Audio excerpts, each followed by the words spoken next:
Oi, meninas e meninos, vamos começar a nossa aula de hoje falando um pouco sobre 3 elementos bastante importantes para a pesquisa científica, tanto para o projeto quanto para a pesquisa em si que você for realizar, né? Seja ela uma iniciação científica, seja ela o teu TCC, uma dissertação de mestrado, uma tese de doutorado e por aí vai, tá? Esses 3 elementos eu trouxe para vocês juntos numa mesma aula por 2 motivos. Primeiro, porque as orientações elas são bastante parecidas, né? O que eu vou falar para um serve para o outro, em certa medida, com algumas adaptações. E segundo, porque são elementos muito importantes para que o teu leitor, teu futuro leitor, tenha interesse ou não de ler teu trabalho. Tá bom? Então, uma pessoa está lá na internet, está procurando um determinado assunto e ela, pum, cai no teu trabalho. O que ela vai olhar primeiro, além do título, né? Se o título chama a atenção dela ou para aquilo que ela está buscando, para aquele tipo de conteúdo que ela está buscando.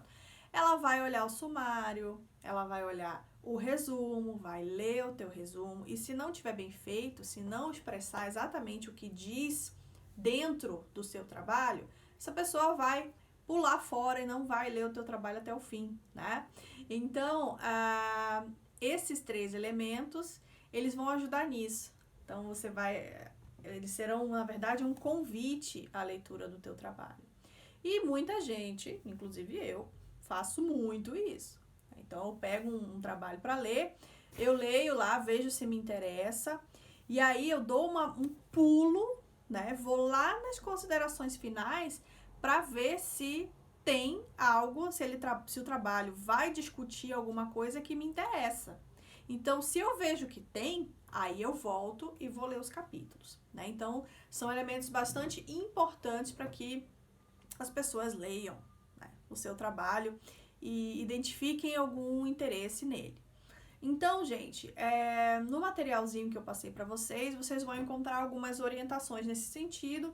Então, eu resumo um pouquinho, né? Isso que eu tô falando aqui para vocês agora. E chamo a atenção para o fato de que, ao contrário do que a gente possa pensar no primeiro momento, existem regras, existem algumas normas, algumas orientações, não é bem norma, né? Mas orientações metodológicas para você fazer esses elementos. Você não faz de qualquer jeito, né? Então, assim, um dos principais erros de quem está começando é fazer, por exemplo, o resumo e a introdução, pensar que isso é uma contextualização geral do tema, que é o momento de falar da história, do histórico da coisa ali na introdução. E não é bem assim, tá? Então, a gente tem parâmetros para escrever esses itens. E é isso que eu vou falar com vocês nessa aula, tá? Trouxe para vocês lá nos slides, então, a ideia de resumo, né? Então, uma coisa que eu gosto muito de fazer, vocês já perceberam, eu trago a definição do dicionário, dos elementos, né? Das palavras, que ajudam a gente a compreender para que serve aquilo. Então, ó, resumo, ato ou efeito de resumir-se, condensação em poucas palavras do que foi dito ou escrito mais extensamente. Sinopse, síntese, suma, sumário, apresentação sucinta dos fatos, dos acontecimentos, né? Apresentação sintética do conteúdo de um livro. Então, isso seria a ideia semântica mesmo do que é um resumo. E aí, trouxe para vocês também uma citação em que o autor explica, Barreto, né, 2012, que ele põe assim, né, que não deve ultrapassar 250 palavras, seguido logo abaixo das palavras representativas do conteúdo do trabalho, isso é, as palavras-chave ou descritores, até no máximo 5, tá? Expressar na primeira frase do resumo o assunto tratado, situando-o no tempo e no espaço, caso o título do trabalho não seja suficientemente explícito. Ressaltar os objetivos, os métodos e as conclusões, viu? Então, existem algumas coisas que você precisa colocar lá. Mas vamos lá. Primeiramente, primeira ressalva que se faz. Não dá para dizer, é até 250 e tal. Por quê? Porque dependendo das normas do lugar para onde você vai enviar esse trabalho, isso pode ser modificado um pouquinho, tá? Então, por exemplo, aqui ele está falando em 250 palavras. Mas existem instituições que pedem que o resumo tenha, por exemplo, até 300, né? Ou então até 200 palavras, eu já vi. Depende do evento, né? Então, a pessoa vai fazer o edital para receber artigo científico, por exemplo, ou a instituição que você estuda, ela tem um manual de normas e lá tá diferente, você vai seguir o manual de normas, tá bom? As palavras-chave, e isso eu não detalhei muito nos slides, por isso é importante eu falar aqui agora para vocês, elas precisam expressar o conteúdo do seu trabalho, tá? Então, sempre que você for colocar uma palavra-chave lá no resumo, você pensa, eu vou desenvolver isso no meu trabalho?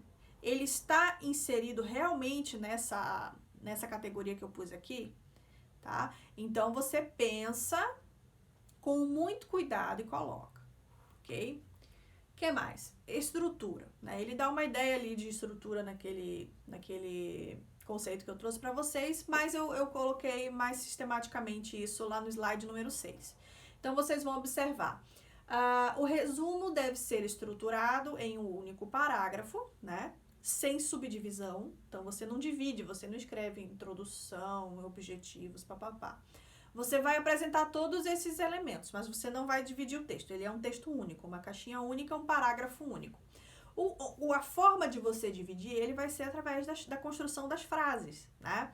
Então, a primeira frase, você resume o assunto que vai ser tratado, né? Situando esse assunto no tempo e no espaço. Aí pode ser uma frase, 2 ou 3, dependendo de como você quer apresentar isso para o teu leitor. Em segundo lugar, eu recomendo fazer uma justificativa breve numa frase. Gente, se você não conseguir resumir a tua ideia numa frase, é porque tem alguma coisa errada, tá bom? Então, pensa na tua pesquisa, eu preciso resumir o que eu quero fazer sempre numa frase. E aí, o resumo é o momento de fazer isso. Lembrando, esqueci de falar no início, que resumo, introdução e conclusão você faz no final de tudo, tá? Não vai ser a primeira coisa que você vai fazer. Vai ser lá no final que você vai elaborar isso aqui, depois que o trabalho todo estiver pronto, tudo bem? Vocês vão já ver por quê. Tá, então vocês explicitam a justificativa, falam dos objetivos, e aí você pode usar uma frase para cada objetivo, tá? Lembrando que tudo isso tem que caber num parágrafo de até 200, 300 palavras. Indicar o método, gente. Olha, isso é o que mais pega de erro em resumo nas avaliações que a gente faz. Então, nós como professores, a gente tem um trabalho, né, extra, que é avaliar artigo de revista, avaliar artigo para revista científica, para eventos. Então, assim, uma das normas que mais são descumpridas, eu digo para vocês por experiência própria, o pessoal não indica o resumo, não indica a metodologia no resumo. E isso é um problema. O Comped, por exemplo, né, ele é explícito nas normas dele que se você não indicar o resumo, você tá fora. Né? Você precisa indicar o resumo. Tanto ai, meu Deus, tá feia a coisa hoje. Indicar a metodologia no resumo, pelo amor de Deus, tá? Que mais? E comentar as considerações finais se você quiser, tá? Não é obrigado. A minha recomendação é que você adiante um pouquinho aonde você chegou, só que com um jeitinho, para não entregar o ouro ali no resumo, né? Para que o teu leitor tenha vontade de ler um pouco mais. Diga, assim, genericamente, onde você chegou, mas sem dar muito detalhe, ok? Para que a pessoa vá ler, né? Vá ler, para entender o que você quis dizer no seu trabalho. E aí eu pus também aqui na parte do resumo, ó, o que pode fazer e o que não pode fazer. Então, o que pode fazer? Dizer do que é o trabalho, contextualizar o trabalho de forma muito, muito, muito objetiva, ok? Indicar os objetivos a serem desenvolvidos, e esses objetivos vão virar os itens do teu trabalho, capítulos ou itens, como vocês queiram chamar. Você pode argumentar em torno da importância do trabalho em uma ou duas frases, tá? Esse trabalho é importante por quê? Por isso. Porque a sociedade precisa que isso se resolva dentro do direito. pensando aí nas nossas questões jurídicas, né? Bem sucintamente. E você pode também dizer, indicar aí os resultados sem entregar demais. O que você não pode fazer no resumo? Você não pode ir despejando dados e falando de conceitos técnicos aprofundados, detalhando teoria no resumo, tá? Na introdução também você não vai fazer isso. Combinado? Por quê? Porque aquilo ali é só para te dar uma visão geral da coisa. O detalhamento, a explicação da ideia, ela precisa estar no corpo do trabalho e não no resumo nem na introdução. Você também não explica... O que não pode fazer, né? Não explicar objetivos, não explicar a justificativa. Tá meio redundante, mas é para ver se cola melhor, tá bom?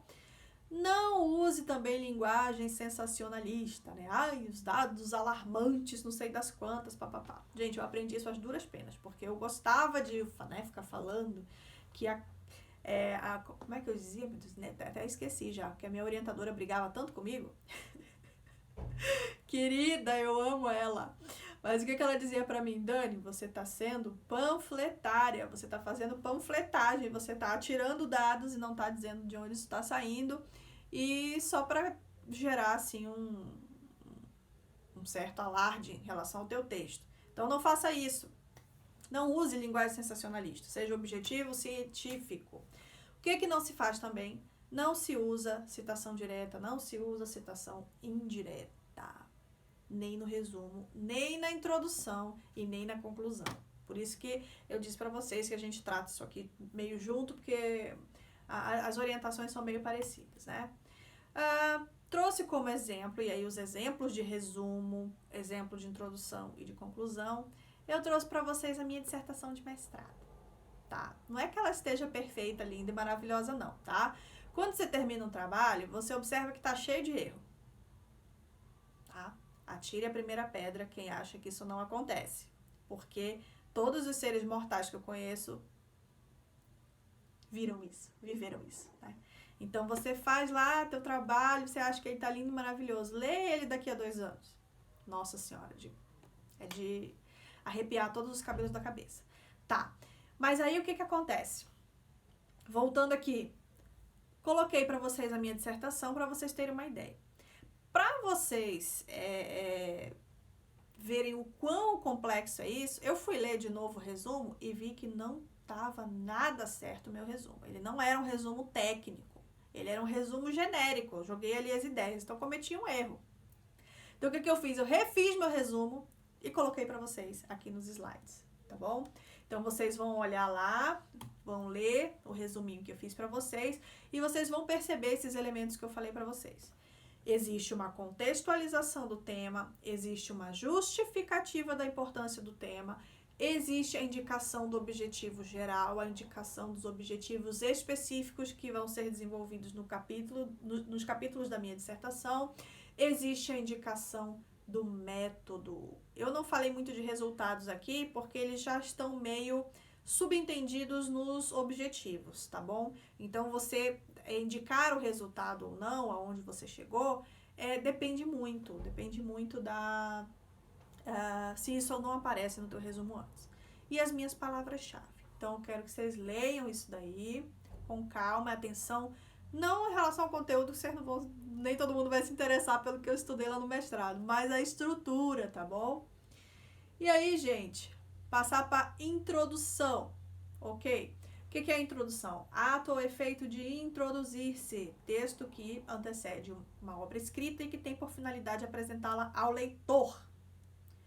Basicamente é isso, né? Tá aqui, 3 aqui, eu estou usando o dicionário Michaelis, não sei se é assim que fala, ok. A parte inicial de um livro, localizada logo após o prefácio, onde se expõe o argumento, os objetivos da obra e o modo de tratar o assunto, exórdio, preâmbulo, preliminares, proêmio, prolegômenos ou prólogo. Tá? Então, a introdução trouxe para vocês uma citação do Michel Miaille, que é um autor que eu amo, que eu adoro, tá? Que ele tem esse livrinho, Introdução Crítica ao Direito. Eu acho maravilhoso, foi um livro que me ajudou muito quando eu estava fazendo mestrado, né? Ele diz que introduzir é um termo composto de 2 palavras latinas, um advérbio intro e um verbo ducere. Introduzir é conduzir de um lugar para o outro, fazer penetrar num lugar novo. A visita a uma casa desconhecida sob a orientação de um guia é sempre uma experiência estranha, porque ele explica que você está um pouco vinculado ao que o apresentador está te mostrando, tá? Então, é muito importante fazer esses elementos, porque a tua visão vai influenciar o teu leitor, certo? Estrutura. Então, vocês vão ler lá, ok? Eu falo também do número de páginas nos slides, tá bom? Então, vocês leiam lá certinho, ó. No primeiro parágrafo, resume o assunto tratado, do mesmo modo que você fez no resumo. Só que no resumo você vai fazer uma frase, aqui você vai fazer um parágrafo 2 ou 3, dependendo da complexidade do teu tema. Depois você faz a justificativa do tema, num parágrafo 2 ou 3, tá? Igual a introdução, só que aqui um pouco maior, tá? Depois você vai para os objetivos. Diz o que é teu objetivo geral e aí em seguida os teus objetivos específicos. Um parágrafo para cada coisa, tá? E aí você vai fazendo a tua introdução, né? Terminou de apresentar os objetivos geral e específicos, passa para a metodologia, um parágrafo para a metodologia, explicar qual foi o método, quais foram os procedimentos, se você fez pesquisa de campo, se é documental, se é bibliográfico, você vai detalhar tudo isso num parágrafo. E no final, então, você comenta, se você quiser, né, um pouquinho de para onde você chegou com esse trabalho. Igual o resumo, viu? Só que lá você vai fazer em frases, aqui você aumenta em parágrafos, ok? Dica de ouro, pulo do gato, é esse. O que pode fazer e o que não pode fazer. Basicamente as mesmas coisas, né, que você pode fazer e o que você não pode fazer na introdução. Parece muito, gente. Algumas normas, tá? E aí eu preciso deixar isso mais claro. Algumas normas, gente, são nossas, do direito, tá? Então, assim, existem outras áreas em que você pode fazer citação na introdução sem problema nenhum. Mas no direito, o pessoal não costuma aceitar, tá? Eles dizem que, nós, né, no caso, dizemos que a introdução no trabalho jurídico, ela tem que ser demonstrativa, ela tem que mostrar o que tem dentro do trabalho, e aí todo mais você coloca lá dentro. E aí, portanto, você não usa nem citação direta, nem citação indireta. Mas existem casos que vai ser necessário que você cite alguma coisa, tá? Então, nos meus 2 trabalhos eu tive que citar. Então, minhas orientadoras reclamaram, mas a gente achou um jeito de resolver isso, que é colocar na nota de rodapé. Então, eu precisava explicar uma categoria que eu utilizei e eu tinha que citar alguém, porque aquilo não era meu, né? Eu precisava demonstrar isso desde a introdução. Então, o que eu fiz? Nota de rodapé, lá embaixo, explica o que você está fazendo, quem que é o autor que você vai usar. Pronto. Eu fiz isso uma vez na introdução, na minha dissertação, e uma vez na introdução, na minha tese de doutorado, tá bom? Então, é exceção, não é para usar sempre. Que mais? O exemplo para isso, vocês acessem lá a dissertação e vocês leiam um pouquinho, tá? Não observando a estrutura. E aí, vamos falar um pouquinho de considerações finais, para esse vídeo não ficar também enorme, eu não consegui subir ele e vocês não conseguirem assistir. A conclusão, né? Então, alguns autores chamam de conclusão, outros chamam de considerações finais. Eu, particularmente, gosto de considerações finais, porque eu acho que nada nessa vida é concluído, né?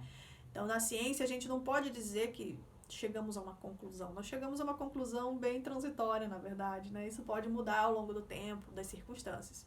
Então, mas utilizei aqui a palavra conclusão para a gente entender como fechamento, né? Sempre com essa ressalva, tá? Que a conclusão não é permanente. Ato ou efeito de concluir, concluimento, término, né? Resultado final, desfecho. Ensinamento que se tira de algo, geralmente de um fato ou de um texto. Então, isso aqui ajuda a gente a entender como a gente precisa fazer. Então, aqui, gente, é a hora do poder de síntese e da articulação de ideias. Então, qual é o principal erro que as pessoas cometem? Chega, só fala, entra já direto na conclusão, no sentido do que concluiu com o trabalho inteiro. Gente, faz uma coisa articulada, tá bom? Ó, também existem norminhas que podem ajudar aqui, ou não é norminhas, né? Recomendações. Então, elas também vão no texto corrido, não tem subdivisão, né? Subdivisão em parágrafos, igual que acontece na introdução. Então, gente, primeiro parágrafo, resumo ao assunto que foi tratado, geral, né? O que foi tratado? Relacionando com o tempo e no espaço. Bem parecido com o que você fez na introdução. Só que na introdução você diz, né? Você usa o verbo no futuro, porque você vai fazer o trabalho. Na conclusão você usa o verbo no passado, porque você já fez. Olha que legal. Depois você vai, relaciona o teu texto com a justificativa do trabalho desenvolvido, argumentando em torno das contribuições desse trabalho a resposta das demandas sociais que estão na tua justificativa, tá? Então, lá na introdução, você vai dizer por que aquele trabalho é importante. E na conclusão, você vai dizer por que o teu trabalho foi importante para ajudar na reflexão sobre aquilo. Eu não estou dizendo para vocês que vocês têm que achar a solução para o problema do mundo que vocês resolveram pesquisar, tá? Mas vocês vão contribuir com a reflexão dele. Então,